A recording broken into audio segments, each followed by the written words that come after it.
Cast is now starting. All attendees are in listen-only mode.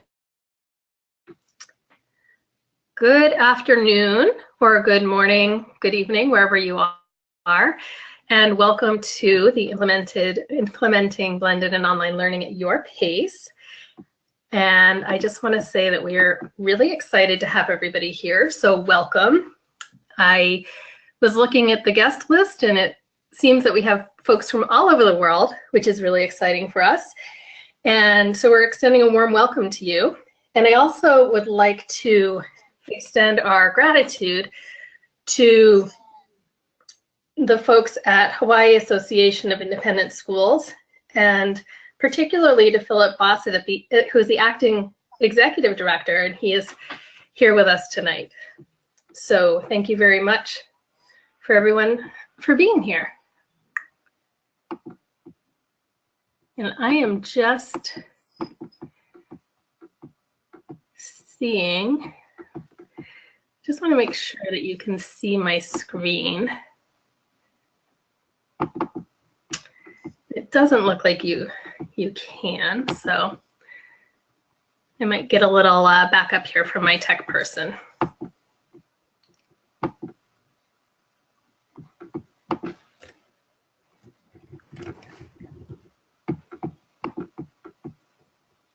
There we go. So let's try that again. Hopefully you can see my screen now. Is that accurate? Yes. Thank you. All right. Sorry about that.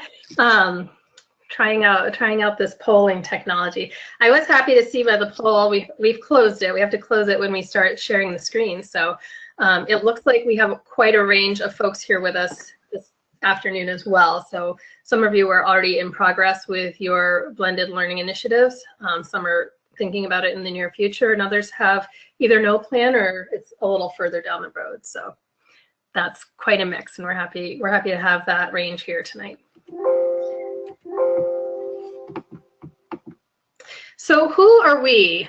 I'll start by introducing the folks who are behind this webinar tonight. My name is Stacy Young, and I will be your lead facilitator tonight. I am the Associate Dean of Faculty at the Virtual High School, which is out in snowy Maynard, Massachusetts. And joining me tonight is Jocelyn Todd, who is the Instructional Technology Director at Cary Academy down in North Carolina. And she is one of our VHS site coordinators and instructors, and you are going to get to hear firsthand from her what it has been like for her school to go through the whole process of incorporating some blended and online learning strategies. Jim Dacius is our Director of Educational Partnerships, and Xuan Yu is our Director of Global Programs and Services. And Jim and Xuan will be fielding questions. They'll be moderating on the backside and helping out with some questions that you may have as well. And Xuan is also she's had the opportunity to work with some of the Hawaiian schools as well. So she may be familiar to some of you. Just a little bit about our organization. The Virtual High School is an organization that's nonprofit and has been around doing this work in virtual learning for over 20 years now. And we have over 600 participating schools and over 18,000 students enrolled, and that's a large student body in our virtual halls. We're very excited to say that we are a global community represented by many of the countries who are joining us tonight. And this is just a little bit more about our partners and some prominent parts of our offerings. And you can, I'm not going to read this to you, you can go ahead and take a look at this. We will have this slide deck available for you later. So the outcomes of the webinar, we will be covering these basic pieces, and hopefully when you leave, you will have an idea of the various approaches that are out there to blended learning. And we hope to give you some strategies so to get you started on your journey. And we would like you to understand the benefits and challenges of the different approaches. And before we jump in, I do want to share just a little bit. We've got a 90-minute webinar planned today. And I'll start by giving the blended learning overview. So I'll be sharing some of the nuts and bolts of blended learning and best practices that we know of. And then Jocelyn will pick it up and talk about her school's approach. And we'll have a question and answering at the end. I do want to point out that on your widget here, this little control panel, you have the opportunity to ask questions. So this may be a little bit different from some of the formats you've used, but as I said, Shwen and Jim will be helping us out with the questions. So if you have any questions as they come up, please feel free to drop them right in the box and they'll be checking those out. And at the end, we will try to get to as many of those questions as possible. And certainly if something is very timely and relevant during the webinar, Jim and Shwen can let us know and we can hopefully get to those either in the middle or at the end. And also at the very end, we will have our contact information. So you'll be able to contact us after the webinar as well. So why are we here? Why online and blended learning? I'm gonna pause and let you give this a little read, and then I'm gonna just share a few comments. So go ahead and read what's on the screen.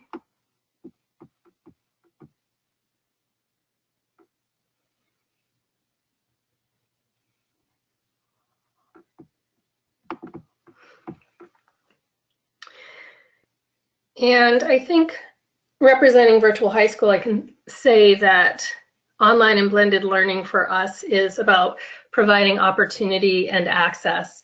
And we know that online and blended learning can provide access based on geographical limitations, based on financial limitations, based on different learning styles.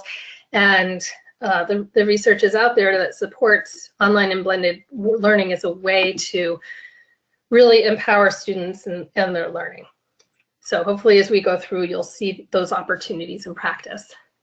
And I'm just going to touch briefly on research. I certainly can get more, if you're really digging the research, we can get you access to some of the literature out there. But ultimately, what we find in the formal research and in our experience is that online and blended learning really provides flexibility in scheduling, pacing, and collaboration. And folks who engage in the virtual learning world will experience a decrease in cost over time. It really can be cost effective. You get a lot more bang for your buck. Increased student engagement is something that we see, and I will give the caveat that the quality of the online learning experience really matters for this, but we do see the potential for much greater increase in student engagement with online and blended learning that's done really well. And also, I just wanted to point out the improved graduation rates, and in many cases this is anecdotal, but there is some research from the Christensen Institute, who will be citing here in their work with the Spokane Public Schools in Washington State, and they were able to tie their graduation rate improvement into their online and blended learning initiative. So that was an exciting report to read as well. And so now that we've sort of established the why, hopefully, thinking about the what of blended learning. So if you were asked to define blended learning, I think, or if you ask someone to define it, you're probably going to get slightly different definitions depending on who you ask. What many groups lean on is the Christensen Institute, who's an organization who has done a great depth of research and development around blended and online learning. And we'll use them as our base, as do most organizations, schools, classrooms who are using blended and online learning. The one thing that we think they all have in common is there's an online experience and there is face-to-face learning that happens. So that's really the definition of blended. It's blending of the two modalities. And what we'll cover today is really, we want to look at knowing our audience. We've got teacher practitioners, and then we've got some more school-based or district-based folks here. So our approach is going to be to think about the blended classroom. So what can teachers do? Hopefully tomorrow you have ideas of something specific you could work on that's in your locus of control. And then we'll also explore the blended program or the school-wide blended experience that might take a more systemic approach to blended and online learning. So the prominent models of blended learning, like I said, we're going to break them down into blended classroom and the blended program or school. And the rotation model, I'm going to go in greater depth with these, but I'll introduce them here. So the rotation model is personalized within a single period in the day. And then the flipped classroom is one that I think a lot of folks are familiar with. That's where the instruction is provided prior to the class, and then it provides opportunity for enriched interactions with the instructor and other students in the class. In a blended program or school, the school or the program leverages online courses to personalize the learning and also to potentially enhance the face-to-face curriculum. And those include the flex model, which is classroom-based and self-paced. In the flex model is in the school-based model. I'll explain that a little bit more. We didn't shift to that under the blended classroom. And then the a la carte and enriched virtual models are both models that use more intensive online learning. And this is just a little bit of a continuum. When you think about online learning, there are lots of ways you can package this and put it in different buckets, but essentially there's the level of being course-centric, where you can just look at one course and use virtual experiences within that course. And then along that continuum, there's more lab-based that are supervised, and then there's 100% online. So let's go ahead and dig into the overview of the models. So in the blended classroom model, this is for teachers specifically, the teachers plan all of the online and face-to-face activities. So they're looking at ways to incorporate technology into their personal classroom practice. This is contained in a single classroom, and there are different ways that we can look at it: the station rotation, the flipped classroom, and then independent rotation. The station rotation, if you have had experience with and I'll qualify this as this might be something that's more in the American schools, but we see the elementary school model of rotations, the station rotations that are in the elementary schools, where you have small groups of students working on different projects, usually together, and the teacher is kind of floating around as the students are doing this. So if you are aware of that elementary school model, that this is really designed after that. So students rotate through the stations. You may have 4 or 5 stations with specific activities related to the unit or the lesson. And as the students go through, the goal is that they will complete each of those 4 or 5 stations in small groups.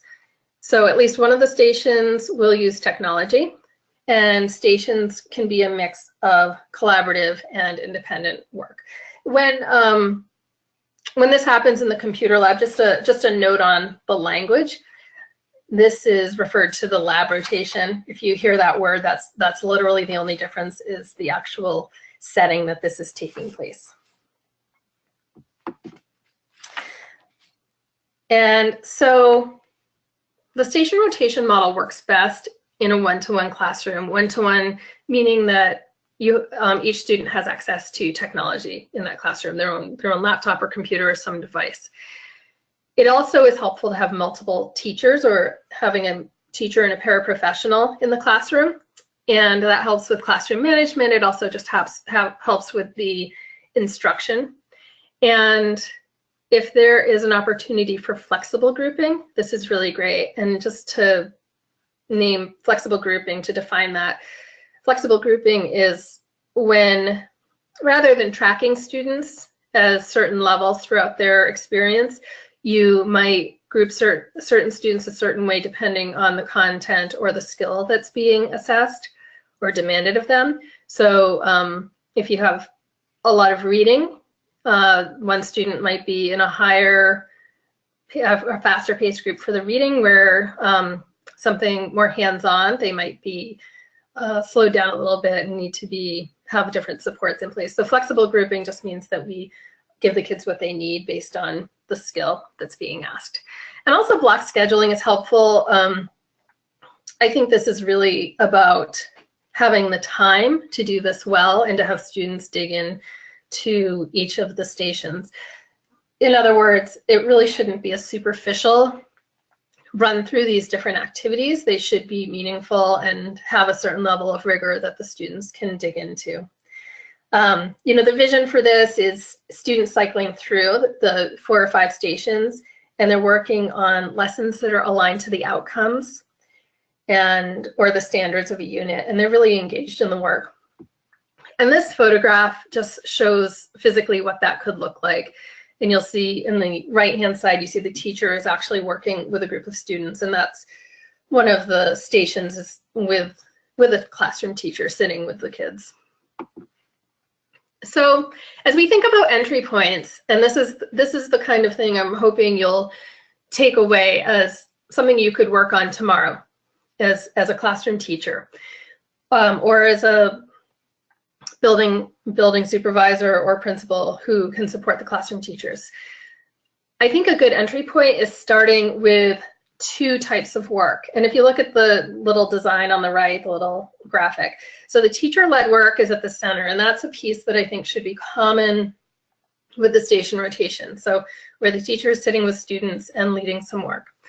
And then have some kind of independent assignment. And I suggest starting with that, and you can gauge your own classroom, but when you're first starting out with this, classroom management can be one of the trickiest pieces. So making sure that you have something that is really intentionally designed in a way that students will be engaged, even if you're not sitting in front of them. That's more important than it being independent. But you'll notice in my model on the right, I've included silent reading as a potential piece, and this is a pretty kind of a low-hanging fruit, right? Because that may be something that you've already tried. And then I would encourage you to try one other bubble here. So assessment revision or assignment revision, if students need to update some work that they've been working on, there could be a station just for that. Then there could be a collaborative assignment and an online task if you have the technology to do that. I think it's also really important that you provide clear outcomes and expectations for both or all groups, and let the students know what the outcome is and also what they're expected to do in the class, why they're doing this, and why it's important. Moving forward, building on, as I said, you can add more of these bubbles, and I'm sure that you will have other ideas of what would work in your classroom in the context of your students and your curriculum. So moving on, we're going to talk about the flipped classroom model. And like I said earlier, I feel like this is one that's made its way out into the mainstream a little bit more, so this may be something that you're familiar with as well. A flipped classroom literally means that you take the content that usually is delivered in maybe a lecture format or something similar to that, the dissemination of information. You flip that around and put it into some online or audio format where students can learn that piece independently. So the content is delivered through video or audio presentations that are either created or curated by the teacher. So the teacher can create a playlist on YouTube or use some other free online resources to put together what the learning experience will be for the students.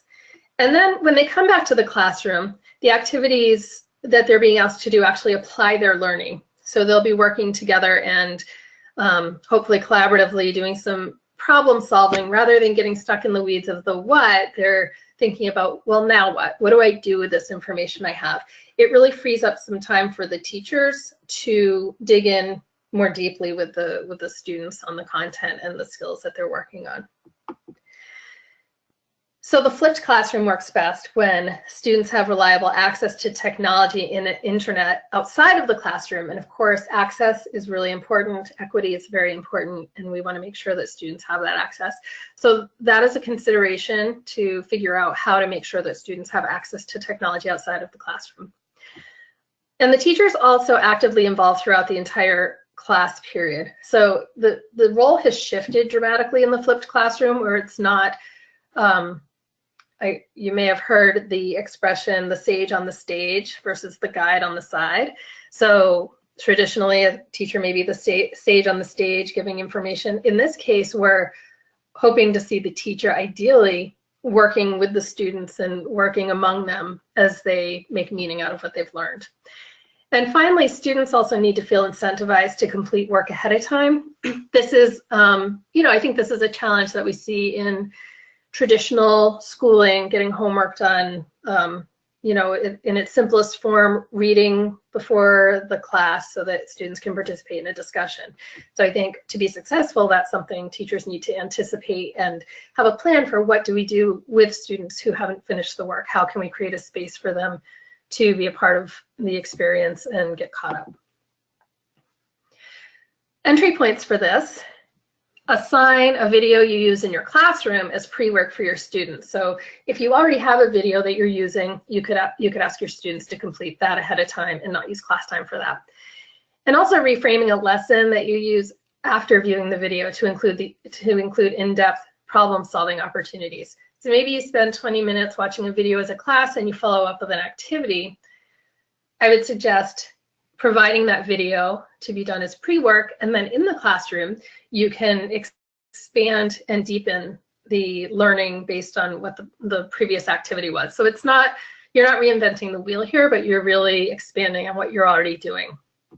So moving forward, this might be daunting for some people. Curating a bank of online lessons is a great first step, but the bigger stretch may be to create some videos yourself, to film yourself giving some lectures to the kids for them to watch. And you can also leverage the expertise in online PLCs such as flippedlearning.org or others. So this is a good resource.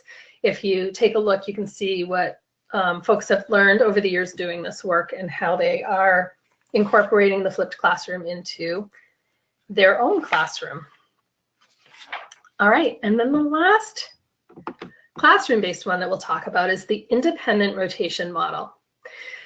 The independent rotation model is similar to the station rotation, in that students are completing different stations simultaneously. And in this case, they're all working to complete their learning objectives. And each student has a playlist. This is where it's a little different, and this is where it gets a little more complicated on the front end for the teacher, is to figure out what is a playlist of assignments that's tailored to the learning needs of each individual student. And another piece that's different is not all students rotate through all stations. So if a student has demonstrated great understanding or mastery of a certain concept, they will be excused from certain stations, and they get to build on their level of learning and their experiences so that they can move to their next level. And this works best when the teachers personalize the playlist for each student.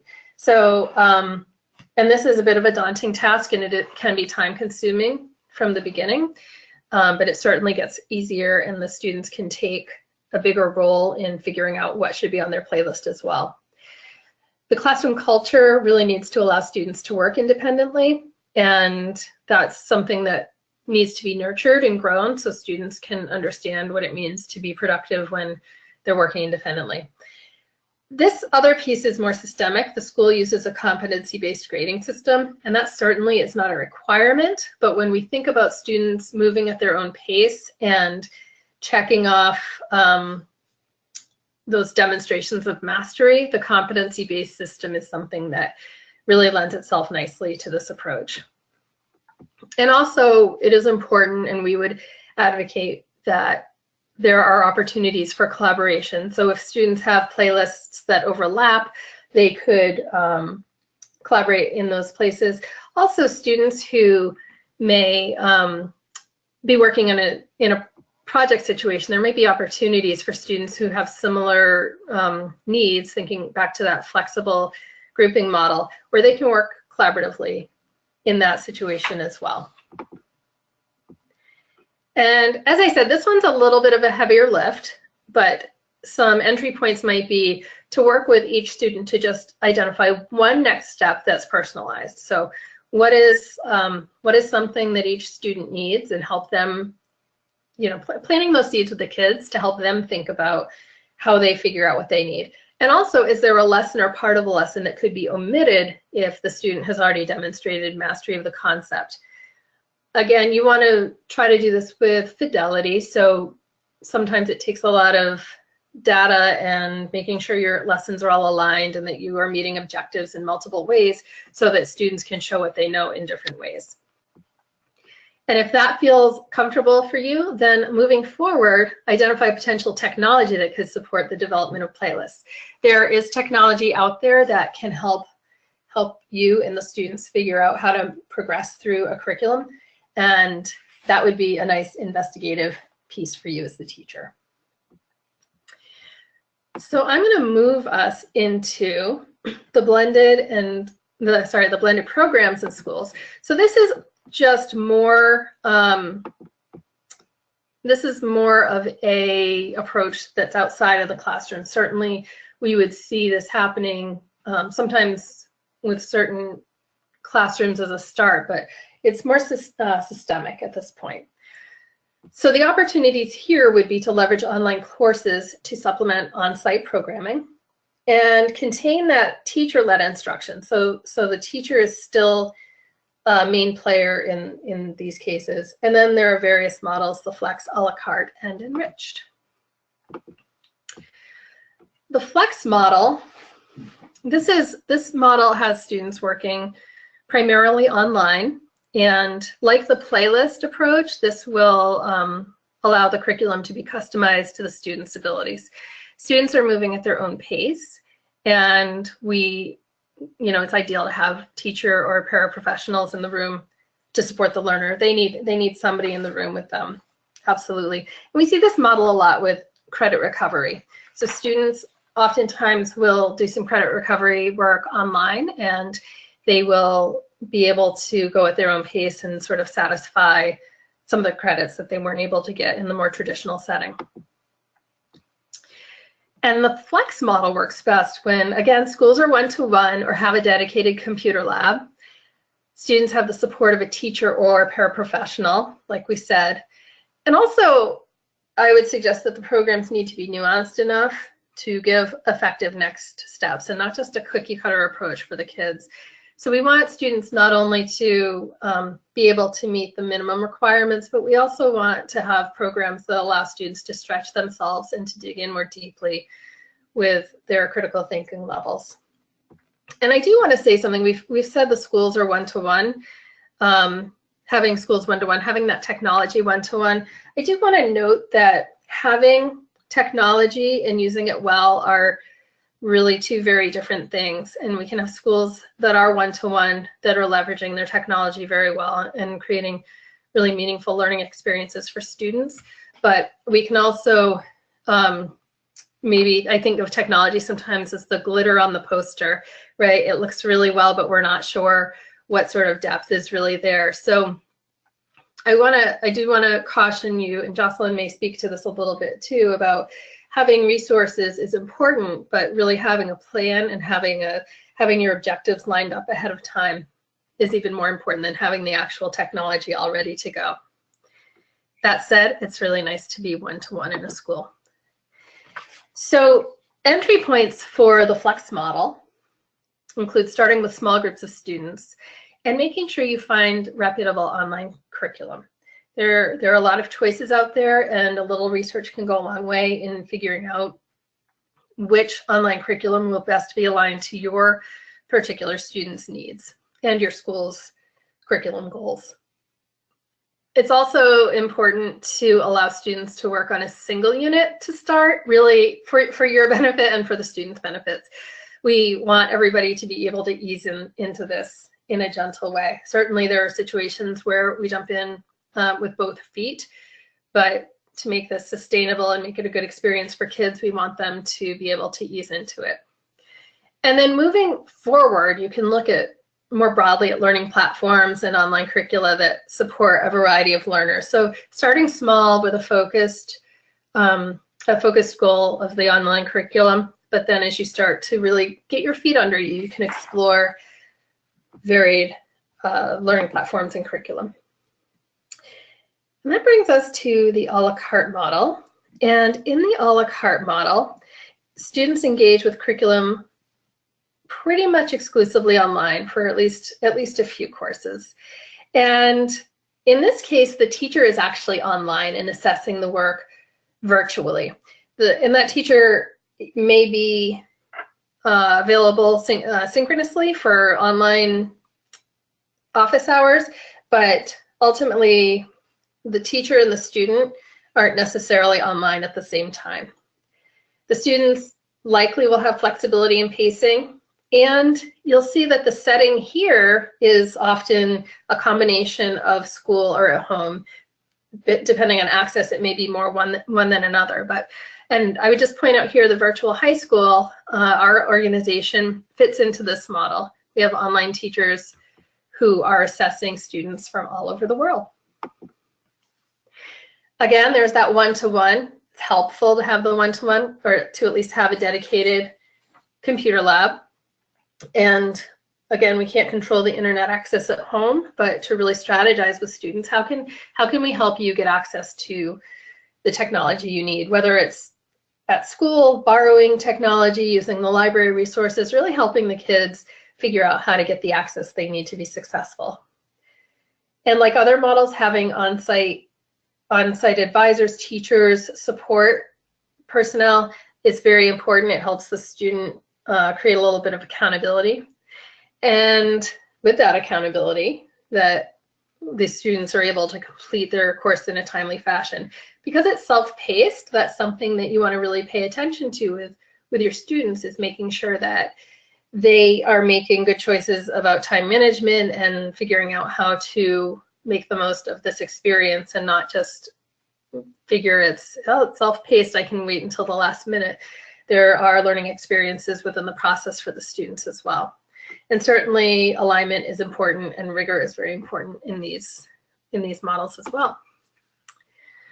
And just to say a little bit more about the VHS model as an example, we are a paced cohort model, which means that students meet online with their teachers and their classmates, and there's flexibility within the daily schedule. So students have a week for each unit, or sorry, each lesson that they're working on.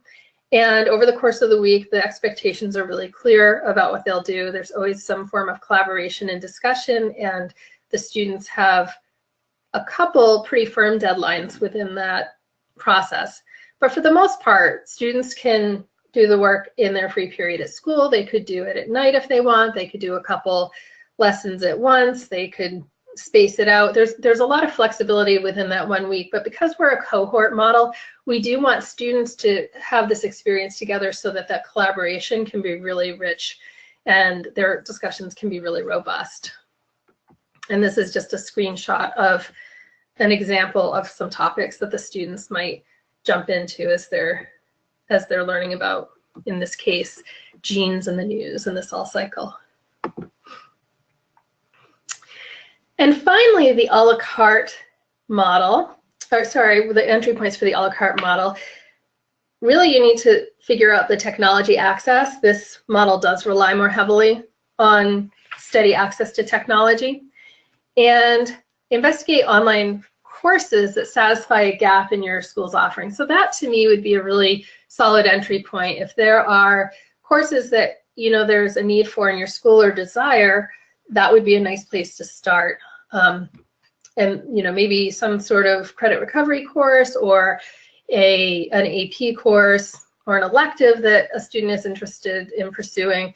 A lot of times with rural schools, there's a case where they have fewer elective offerings. So this is a great opportunity for rural schools to find other ways to build out their curriculum.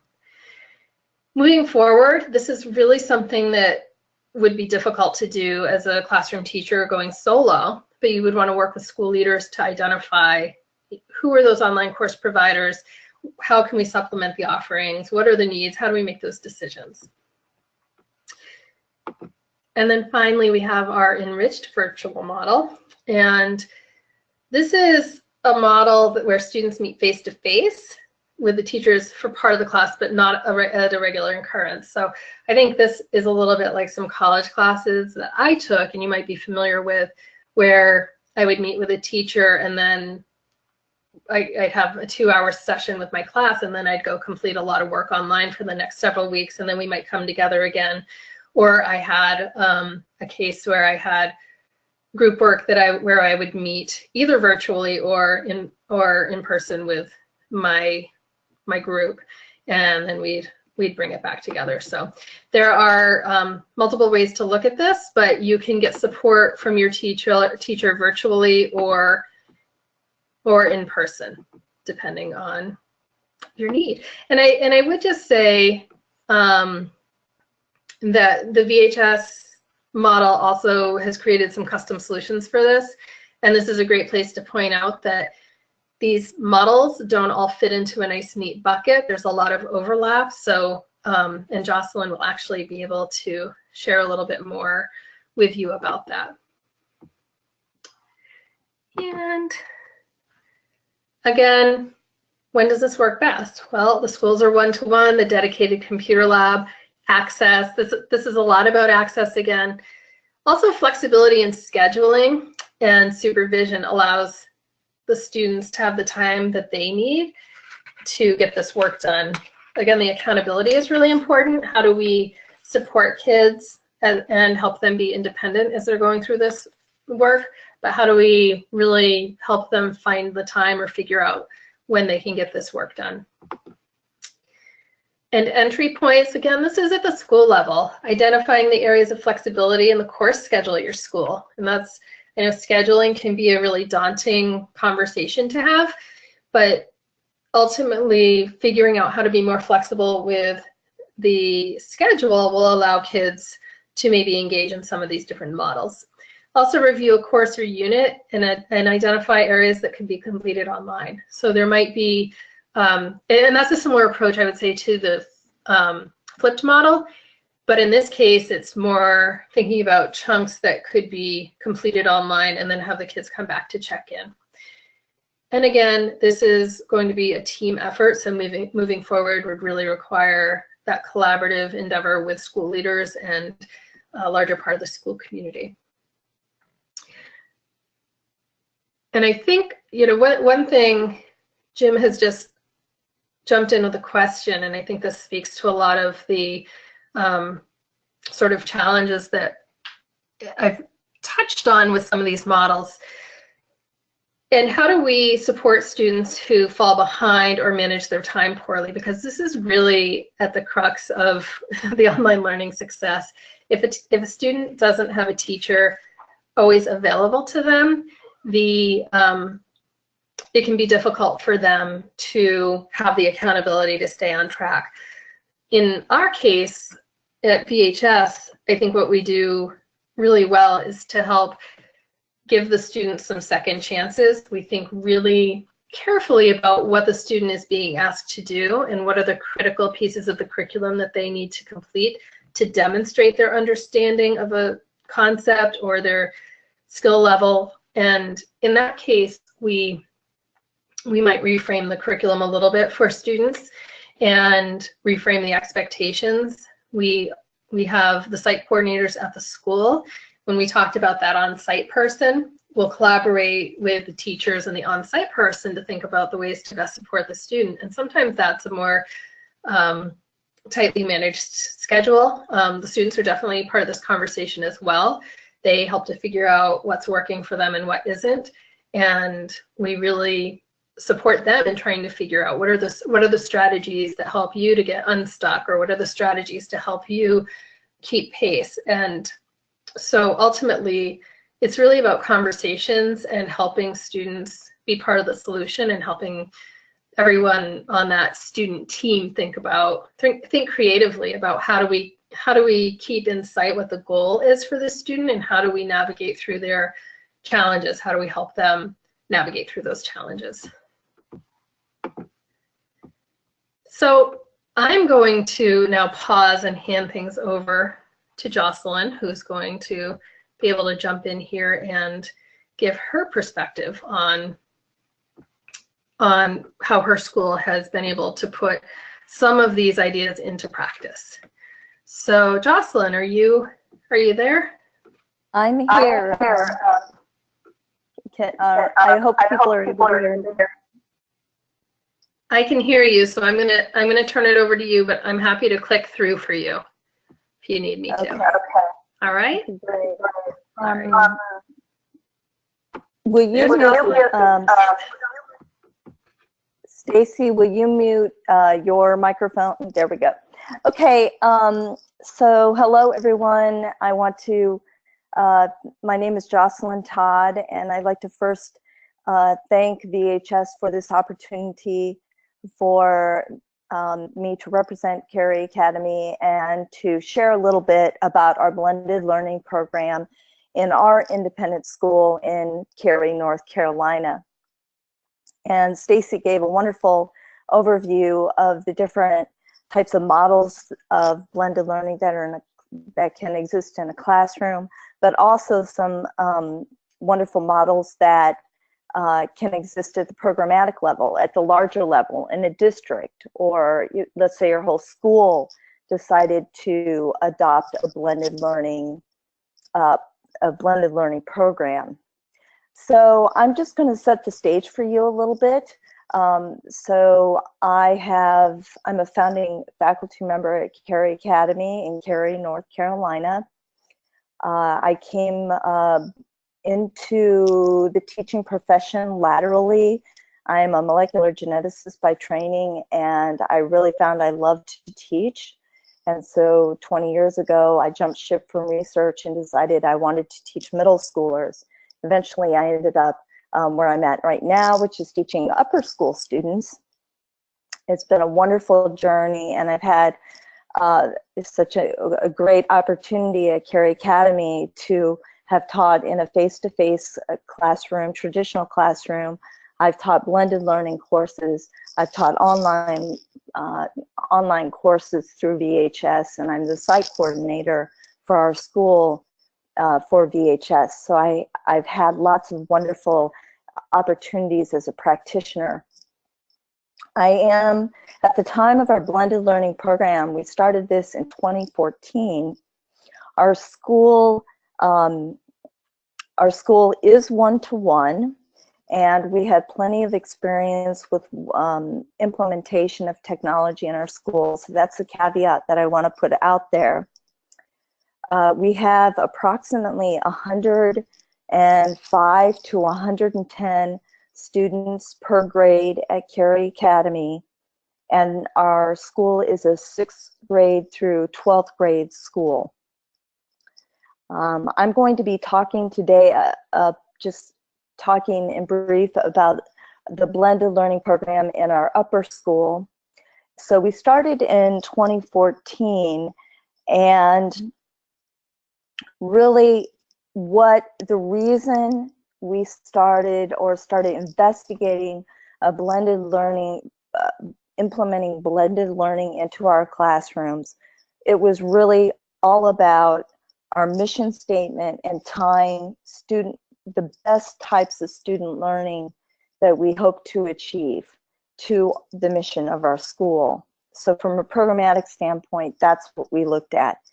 And what that meant was we needed to, if we look here at the criteria on this slide, what we needed to do is we needed to break down kind of the walls of the classroom. We needed to find new and different ways to differentiate learning for our students. We wanted to provide more opportunities for our students to own their own learning and to actually pursue more of their own interests.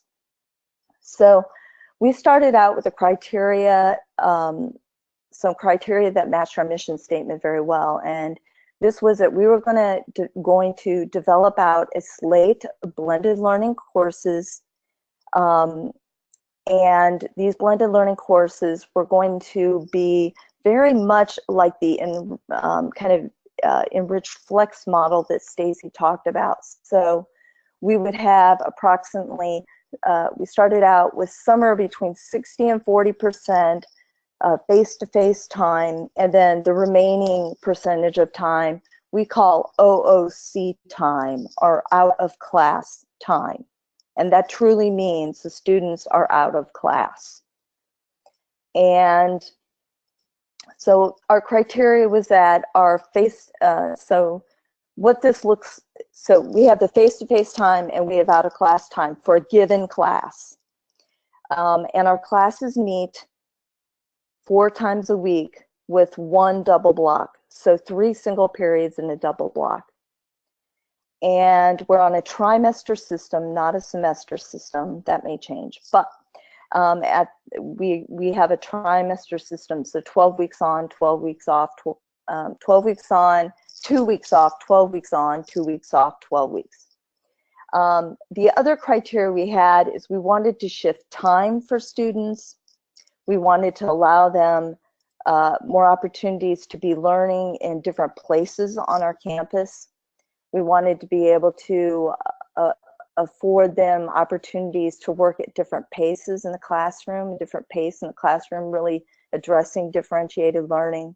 And then also the path that they were going to take. And what that meant was allowing student choice within the curriculum in a given classroom.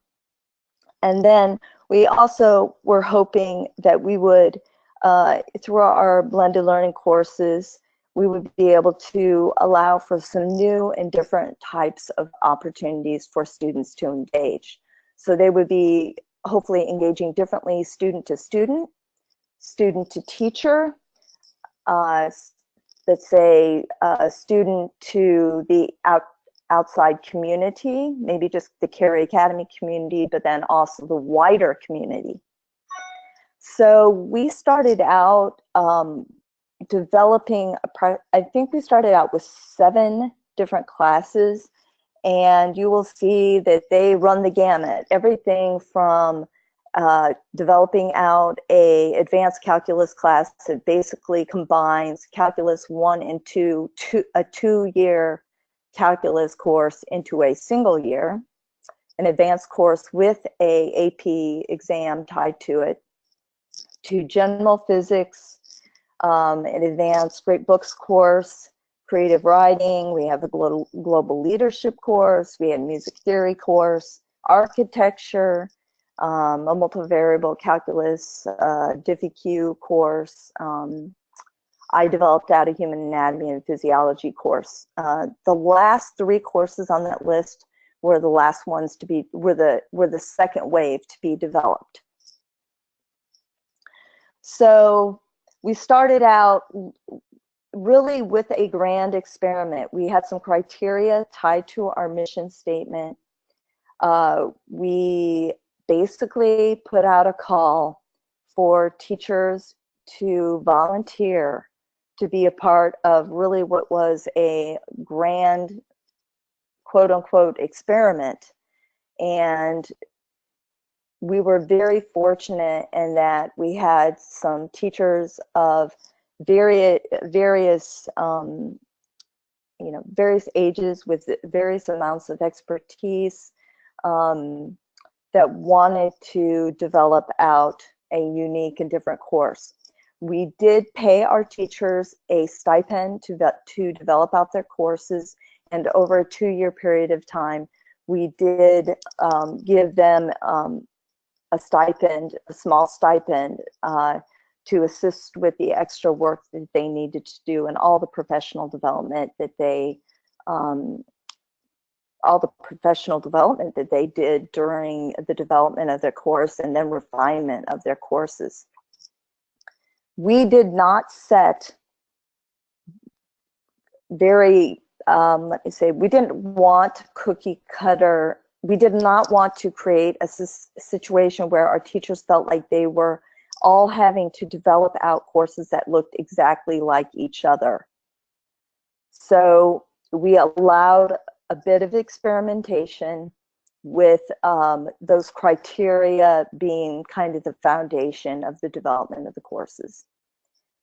And so what this would look like, I'm just going to say right now, what does this look like? So for my human anatomy and physiology course, we met my students. We had 3 45-minute class periods and 1 double block of 90 minutes. And I chose to have the students attend face-to-face for my double block 90 minutes because it's a science course, and for our dissections and our medical technology, I needed, you know, to provide a rich learning experience, hands-on learning experience to the students. I needed them for that 90-minute block.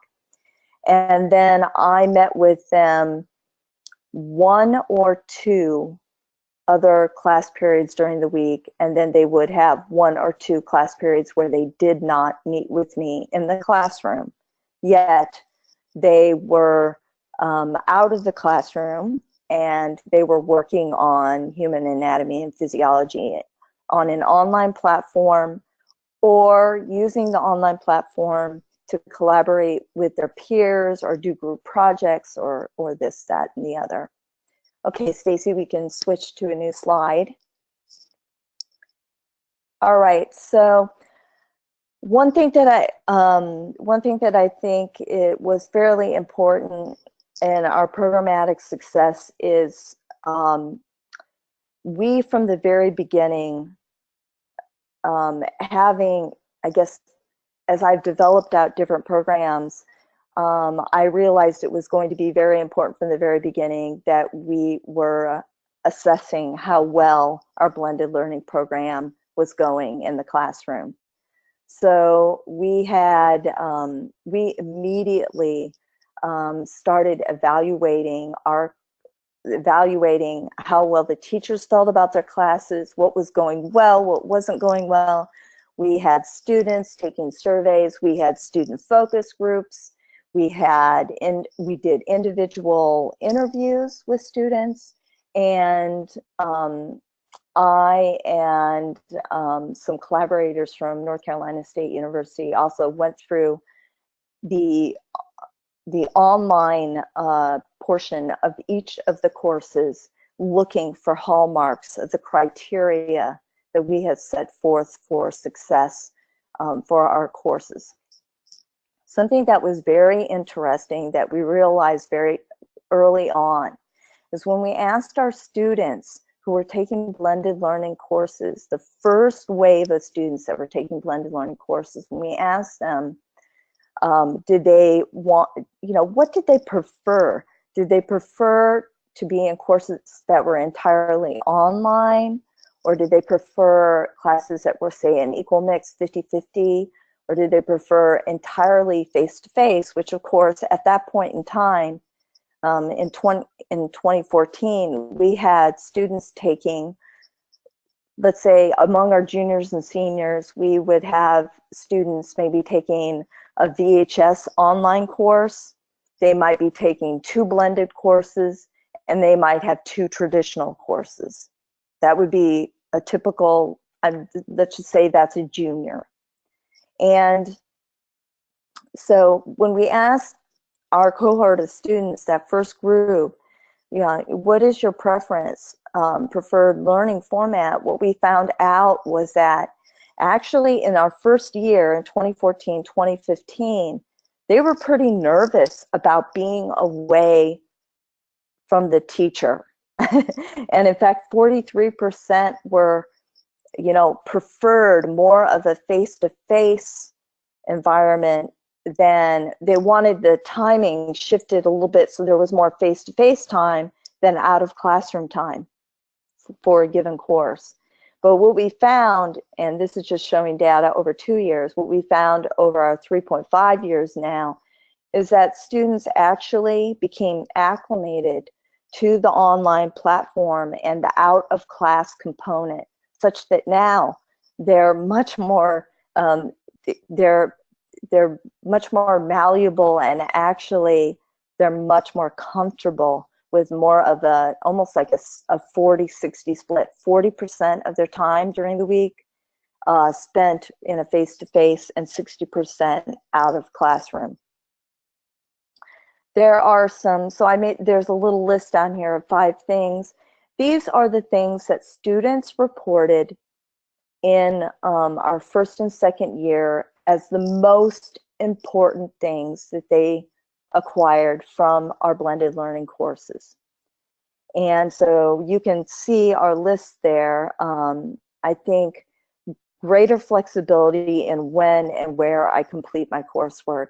And basically what it came down to is our students were, the blended learning format that we used basically forced our students to really own their own learning. And they were owning their own learning. They enjoyed moving at their own pace. They were developing, they themselves reported that they were developing their independent learning skills at a much higher rate in our blended learning courses than in their face-to-face classes, because they were having to own their own learning and take responsibility for time management and really accept, hey, I have choices here. I can either study, I don't know, the endocrine system, do a project on the endocrine system with 2 of my friends in the class, or maybe I'd like to focus more on, I don't know, biotechnology progress in cancer treatment. They had more choice, and that allowed them to develop their independent learning skills. They loved the greater collaboration with their peers. And then it was very clear from I think the first year we had roughly 130 students in our online courses. Those were juniors and seniors, so better than 50% of, roughly I'll say 60% of our students were taking at least one online course, and they reported that they were not keen on teachers lecturing to them. So we learned a lot. We learned a lot in that first and second year. And we can go to the next slide. All right, so lessons learned from the classroom. Well, I can talk about lessons learned from the classroom, but I can also talk about some programmatic things that I think are really important for success for an individual teacher to embark on, say, a blended learning course, or if you have a whole school moving forward with a slate of courses. But let's start with lessons from the classroom.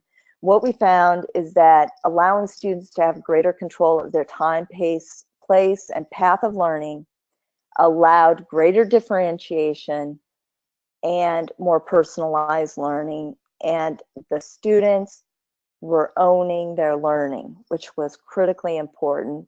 Very likely we attribute this to this ability to choose, have more choice in what they were learning, and also because they were able to approach their learning in a more differentiated way and the best way that they could learn.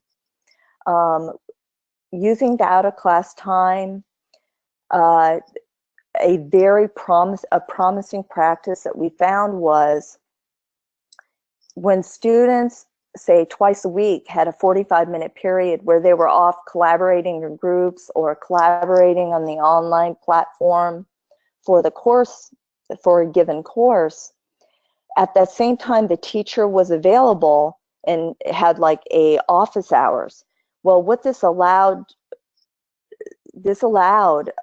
independent, students or groups of students to conference with the teacher independently. And the students were thrilled with this, and the teachers were thrilled with this. And when the teachers didn't have students or student groups visiting them, they had opportunities to refine and develop new aspects of their courses, which gave them a lot of job satisfaction. leveraging the time in the out of classroom arena, the promising practice there was that it was very important to make that out of classroom time work meaningful and so tightly integrated with what the face-to-face experience was going to be that they were almost like the same thing. In other words, if a student was not operating well in the out of classroom time, they were not going to be operating well in the face-to-face time because the two were so enmeshed together. And that required some very, very good instructional design, I would say, very good instructional design by our teachers. Online forums, we got a lot of wonderful help from VHS, learning how to manage discussion forums and such.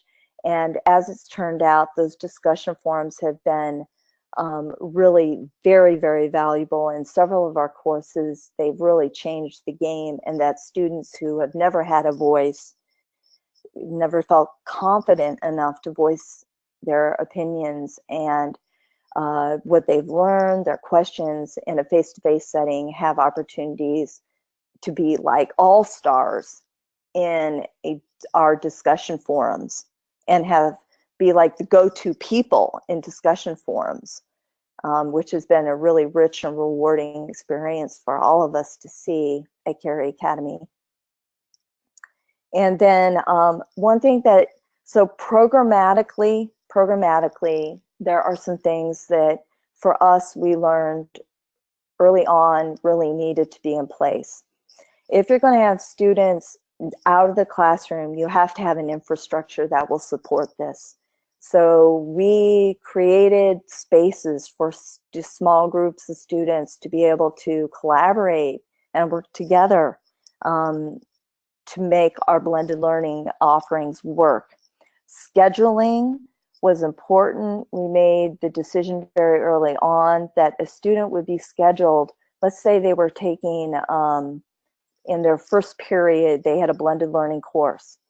Even if they were not meeting on Wednesday and Friday of that week, because that was their out of class time, that was still scheduled into their schedule as that course. So there was time allocated towards the out of class component, so that students could not create excuses that they did not have enough time to be able to complete their out of class work, collaboration and that sort of thing. I mentioned infrastructure, which is really important, and it goes to having the space. It goes to having furniture. I mean, things you would never think about. Furniture and spaces that allow student collaboration, making sure that you have things that you would never think about necessarily. We didn't think about. You need students, if you're in a one-to-one setting, they need places to be charging their computers, and so that they can participate in the online on the online platform that we use, our learning management system. And then a really important thing was that the teachers that participated in our initial cohort of offerings, and then eventually in our second year with our slate of courses, so let's say we had 11 courses, we had vehicles in which we were able to share our experiences with each other and share our experiences with the other faculty members in our upper school. And this was so critical, because what's ended up happening is that now we have teachers in traditional classrooms that are incorporating they're actually incorporating our blended learning best practices into their traditional classrooms, because they get better satisfaction and the student learning outcomes are better.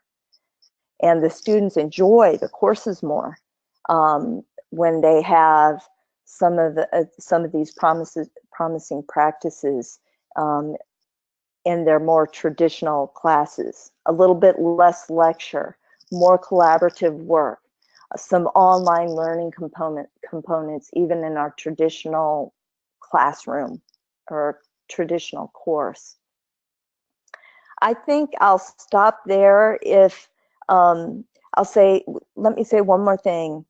The other thing that our blended learning program has led us to, that we didn't know it would lead us in this direction, but because of our emphasis on students really owning their learning, this has led us to begin to think about mastery learning and what it really means in a classroom to master skills and master application of knowledge. And thinking about, you know, what does our grading system really mean? And isn't it more important that perhaps our students are mastering critical skills, and then once they master a critical skill, they move on to their next skill? And then the other thing is it's allowed us to look at visible learning.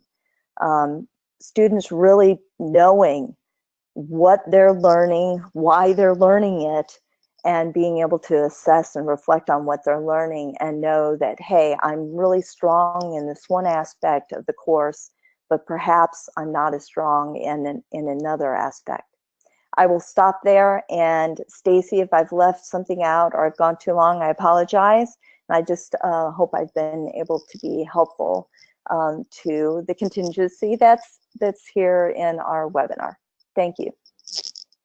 Thank you, Jocelyn. That was wonderful. I think that you covered a lot and certainly tied up some of the loose ends of some of the pieces I was talking about earlier. Maybe didn't tie up the loose ends, but you sort of gave us a vision to help us make sense of it. So I really appreciate your expertise in this area and your willingness to share.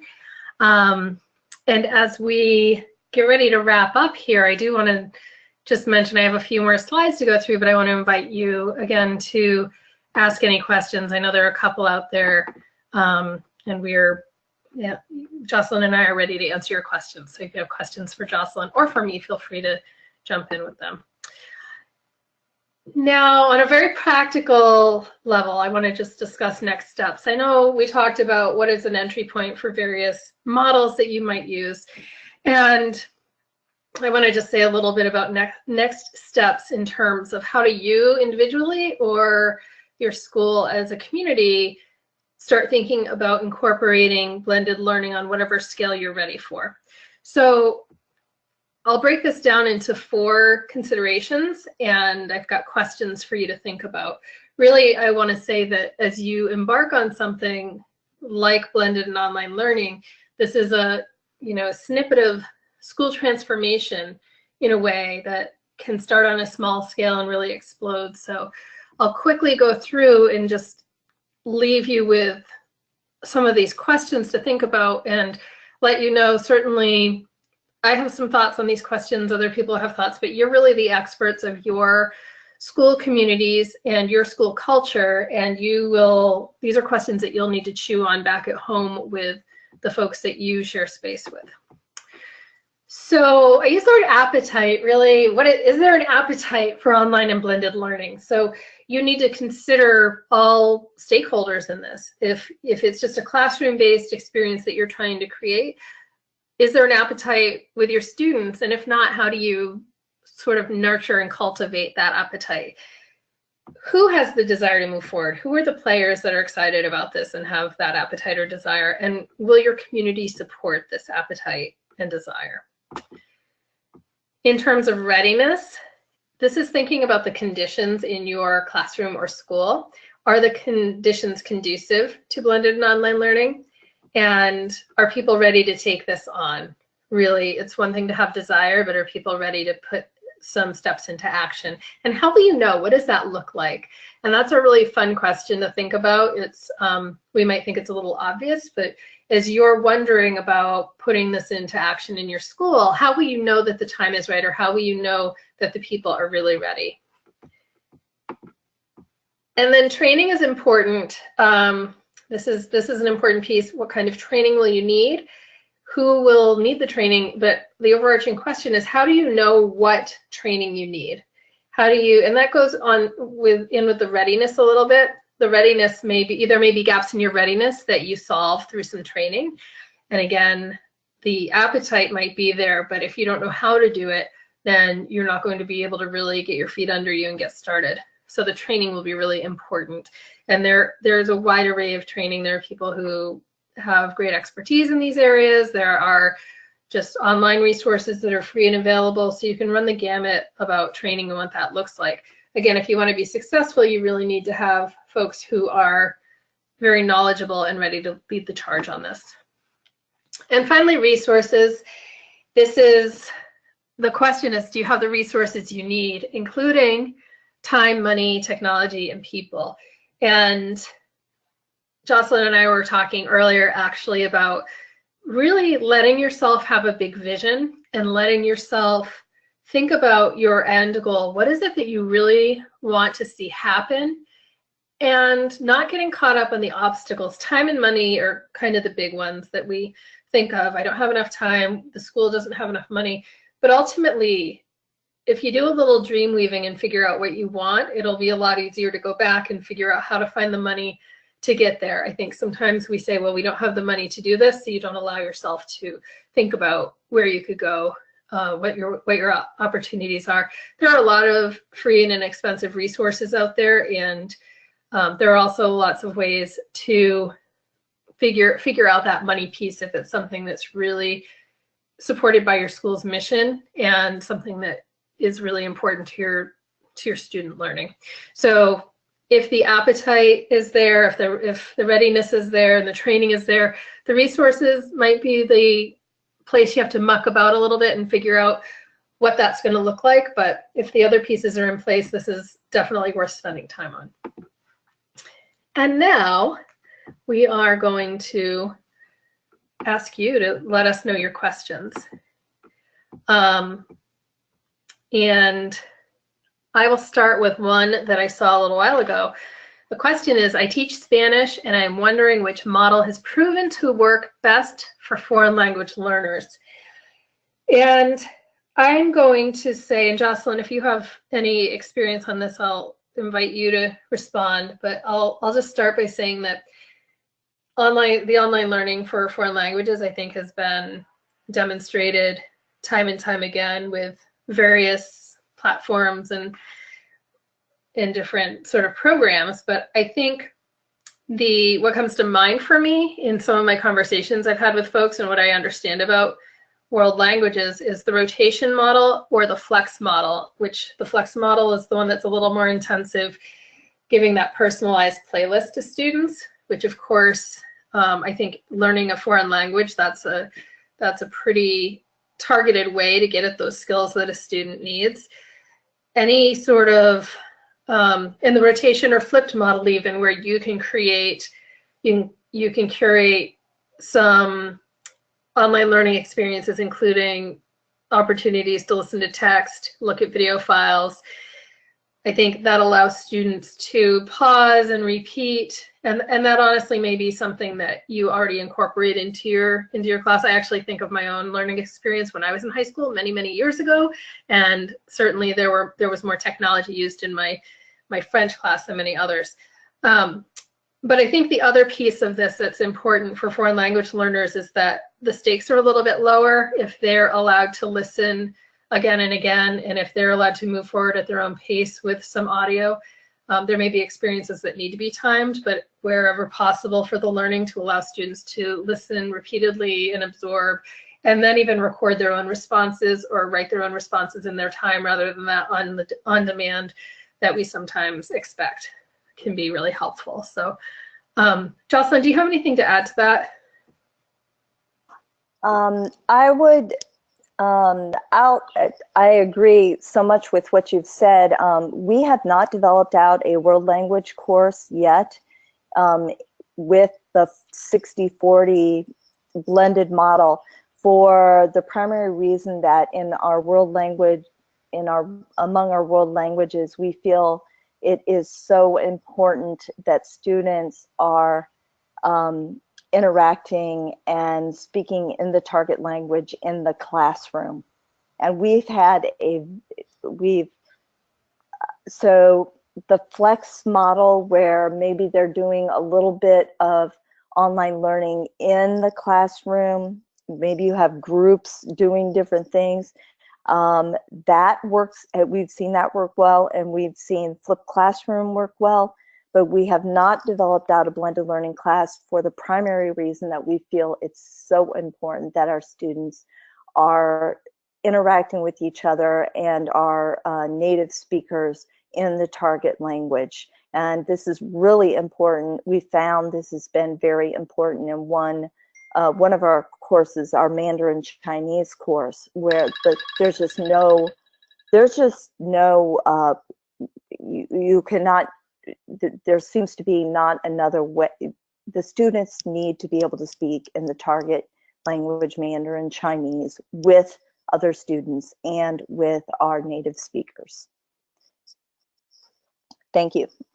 Thanks for that, Jocelyn. And I think that you're right on. That's one of the areas at VHS, we certainly have a robust foreign language program, and something that's been really exciting for us is having those synchronous opportunities for the students to interact with the teachers and to be able to, like you said, have that real-time conversation. So that's really something that I think is important to point out as well.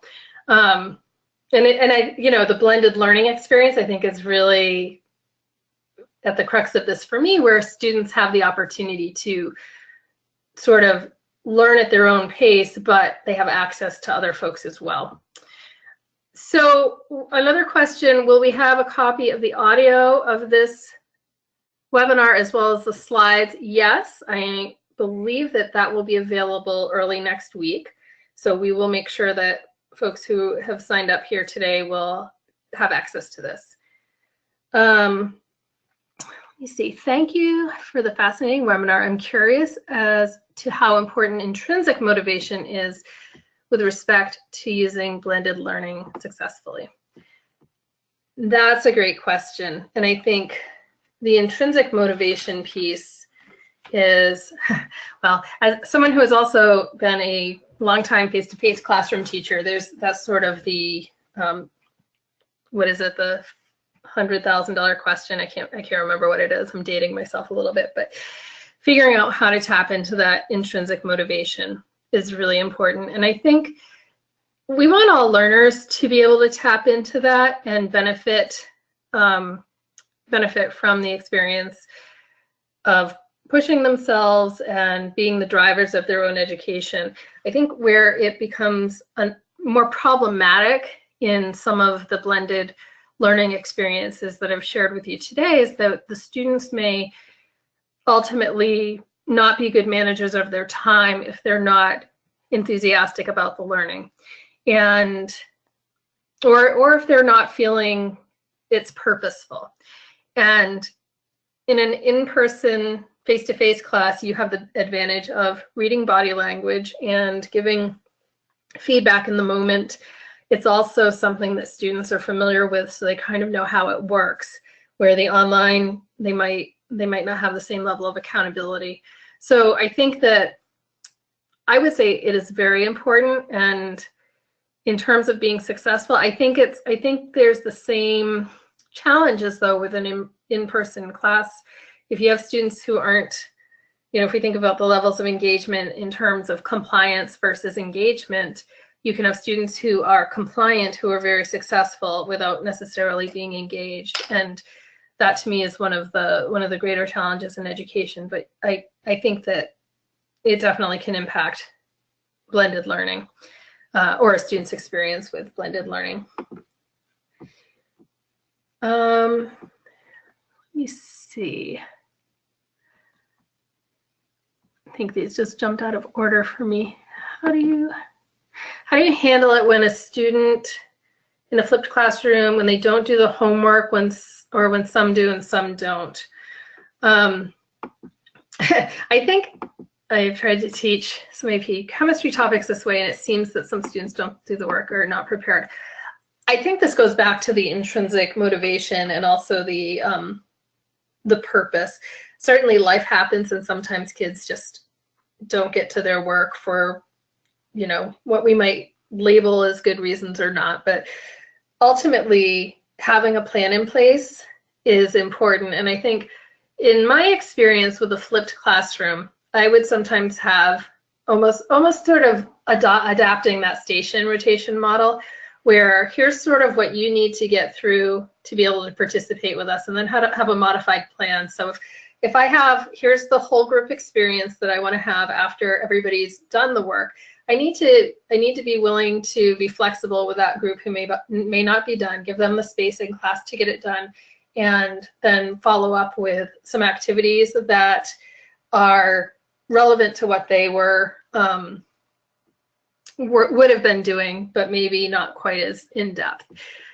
So it does take some extra planning to be prepared for that.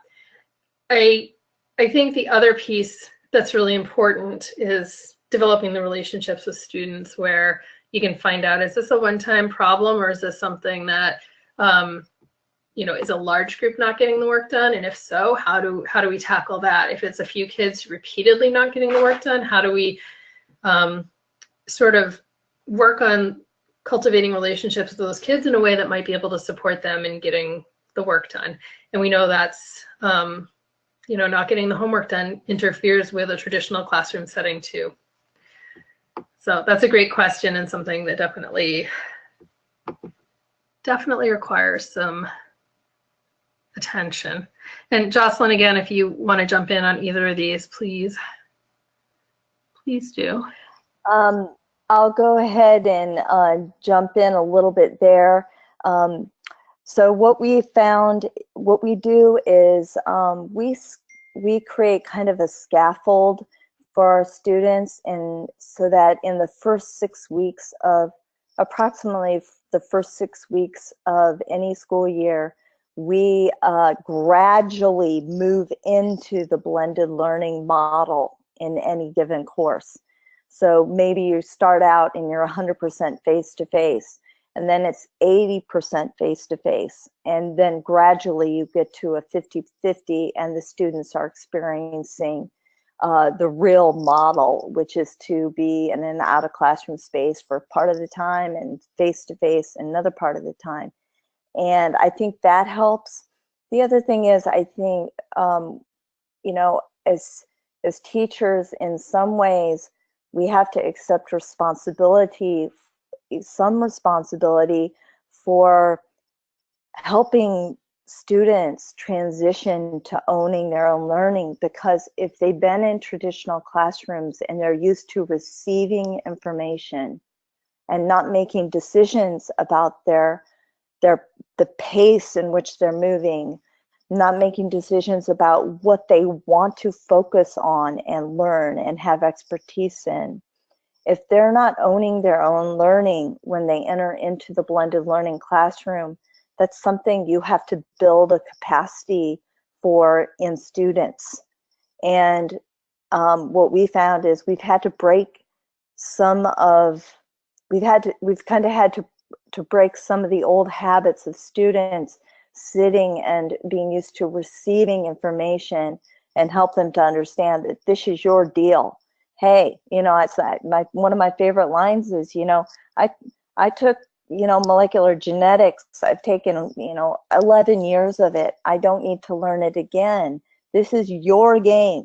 This is yours. This is your learning. It's not my learning. I'll help you. I'll guide you. You know, we can meet individually. We can, but helping them to understand that this is their gig, more or less. That's what I would have to say about that. Thank you, Jocelyn. We have another minute or so left, and I am just looking through. I see some good comments here. There's a question about, well,